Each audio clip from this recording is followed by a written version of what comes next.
Good morning, good afternoon, and good evening, everybody. Thank you for tuning into another Supatease video. We've got even more class tuning when it comes to 10.1.5, and in this update, there is some big ones that might intrigue you into checking out some different specializations for the patch, or maybe just to get even more excited about the ones that you were already playing based on the information that is in this post. And if you want to make sure that you're staying up to date with changes related to the game, tier lists, entertaining, educational content for World of Warcraft, smash the subscribe button. Your support is greatly appreciated. Let's get started. There are some new talents for Druid right off the rip.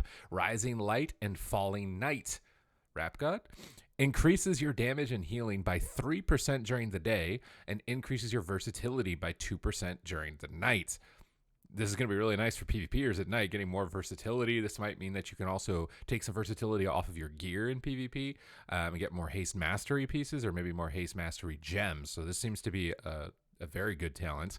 Improved Sunfire has been moved to row 3 connected to Sunfire. This is the AoE Sunfire.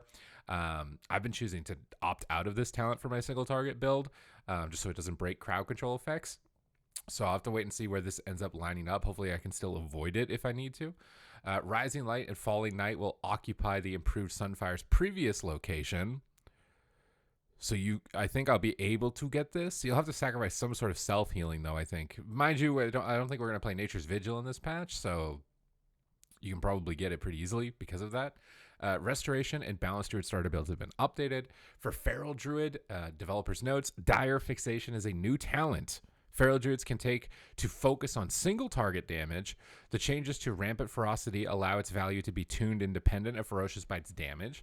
New talent, Dire Fixation. Attacking an enemy with Shred fixates your attention on it for 10 seconds. You can fixate on a single target at once. Your attacks deal 5% increased damage to your fixated target. So more single target builds for Feral Druid, hopefully less reliant on the AoE rip builds.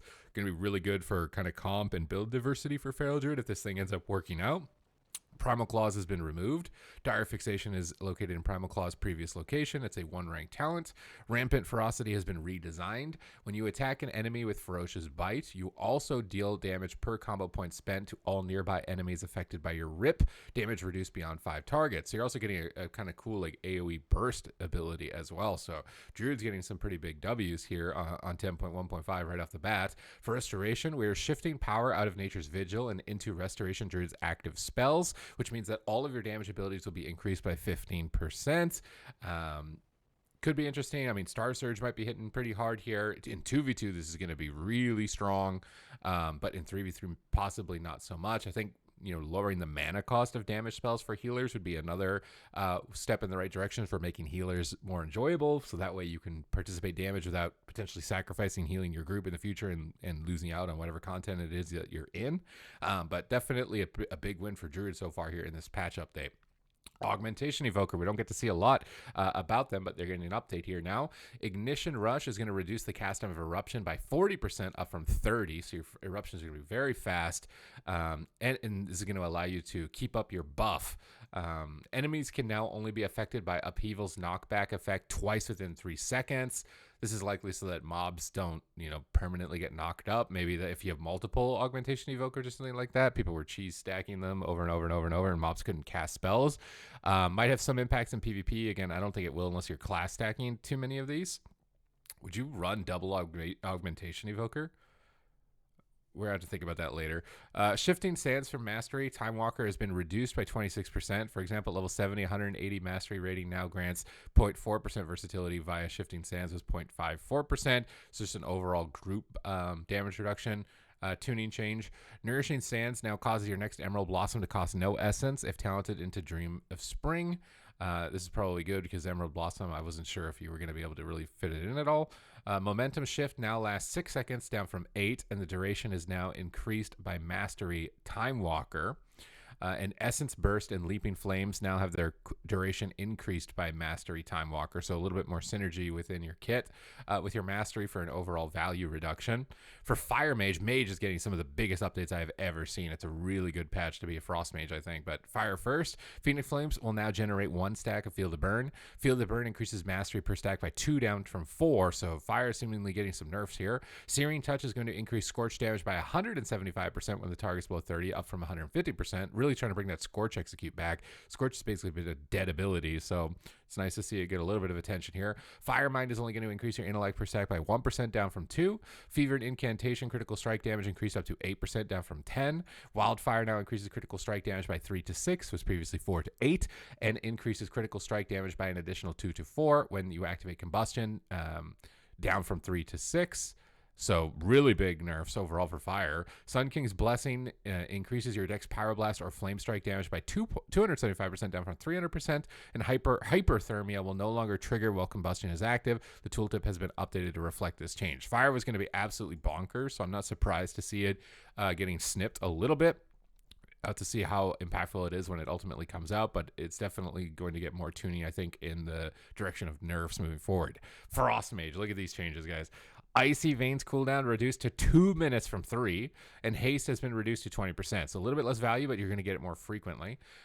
Icy Veins water elemental abilities can be controlled again. So a water elemental is basically gone, it's just going to be activated when you Icy Veins. You'll get a water elemental, and you can use Water Jet, which has been getting a lot of damage buffs. It's going to have its cooldown increase to 20 seconds from 15. Freeze will now apply maximum stacks of Frigid Exposure, and Frigid Exposure now increases damage taken by 4% per stack, up from 2, and the maximum stacks was reduced to 5 from 10. So you'll get 20% increased damage on the target with 20% haste. This could be really powerful in PvP. Winter's Blessing haste increased to 8%, up from 3. Thermal Void increases Icy Veins duration by 5 seconds, was 10. So they're really targeting and nerfing Thermal Void and Ice Lance extension, or Icy Veins extensions with Ice Lance. Thermal Void causes Ice Lance to increase Icy Veins duration by 0.5 seconds, down from 1, and causes Glacial Spike to increase Icy Veins duration by 1.5, down from 3. So definitely PvE targeted nerfs, so you're never going to run Thermal Void in PvP. Frozen Orb radius has been increased by 15%, and its damage increased by 25%. Another big buff for Frost. Frostbolt's chance to gain Brain Freeze but has been reduced to 25%, down from 30. Coldest Snap has been slightly redesigned. This was targeting Cold Snap previously. It was not going to be well received. I saw a lot of negative feedback towards it in PvE. So they've changed it now to Cone of Cold. Cooldown is increased to 45 seconds and resets the cooldown of Frozen Orb, Comet Storm, and Blizzard. You're going to get huge orb combo resets with damage buffs to it baseline. In addition, Cone of Cold will apply Winter's Chill to enemies hit. So you're going to get huge shatter combos, nice cooldown reduction. Snowstorm increases Cone of Cold's damage by 18 to 36% per stack, up from 12 to 24. Maximum stacks reduced to 15, down from 30. So Cone of Cold might even be smacking pretty hard. Frozen Touch now grants Fingers of Frost 25% more often, was 20%. Now grants Brain Freeze 15% more often, was 20%. So Brain Freeze procs going down a little bit. Glacial Spike cast time reduced by 1/2 of a second and has a 10% damage buff, so Glacial Spike might be a bit more accessible as well. Mastery, Icicle's damage of Icicles reduced by 25%, but now Mastery will also increase the damage of Blizzard, Comet Storm, Ice Lance, Glacial Spike, and Ray of Frost. Really curious to see what this does to Glacial Spike. And even Ray of Frost. Frozen Orb's damage from Mastery Icicles has been reduced to account for the newly added abilities that gain Mastery scaling. So this Frozen Orb buff here might be offset by this, so it's going to do about the same, but then all these other abilities might be hitting harder. It's likely going to be the direction for that. For Paladin, Echoing's Blessings location has moved to below Holy Aegis. The starter build isn't updated. Crusader's Might is now a 1-point talent and grants 1.5 seconds of cooldown reduction to Holy Shock. Ooh, to Holy Shock. That's pretty good. Relentless Inquisition is now a 1-point talent and can stack up to 5 times. New talent, Awestruck, Holy Shock, Holy Light, and Flash of Light critical healing increased by 15%. These are massive throughput buffs. Holy Infusion now shares a choice node with Awestruck, though. And Glorious Dawn now increases the healing and damage of Glimmer by 10%. Awakening now triggers Avenging Wrath for 12 seconds, up from 10. I thought they wanted to reduce the duration of Avenging Wrath. It's a bit opposite of that. Fix an issue that caused Relentless Inquisitor to not stack its effect from Avenging Crusader. Fix an issue that caused Light of the Martyr to cost less mana than intended. And for Warlock, Xavius' Gambit is now no longer going to increase the damage of Unstable Affliction's backlash damage. Again, this isn't really going to be putting Affliction into a competitive position, I don't think. We also have some PvP-specific changes as well in this final round of updates. For Evoker, Dreamwalker's Embrace will heal you and your ally for 100% of the damage dealt to enemies struck by the tether. And Time Stop is going to have its cooldown reduced to 1 minute and its duration increased to 5 seconds. So this is going to be a really maybe more valuable cooldown now to be able to use as like an ice block. It stops all healing. It stops all damage. So interested to see how this one plays out. For Paladin, Searing Glare's cooldown has been reduced to 45 seconds, radius increased to 25 yards. The fact that it still has a cast time is probably more of a problem for it than its cooldown.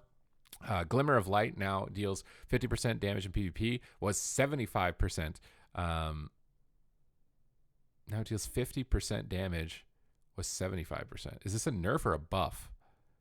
You guys gotta let me know in the comments down below. Is that the language in that's a bit confusing. Now deals 50% damage in PvP. So it seems like a nerf, right? Because it was 75% of 100.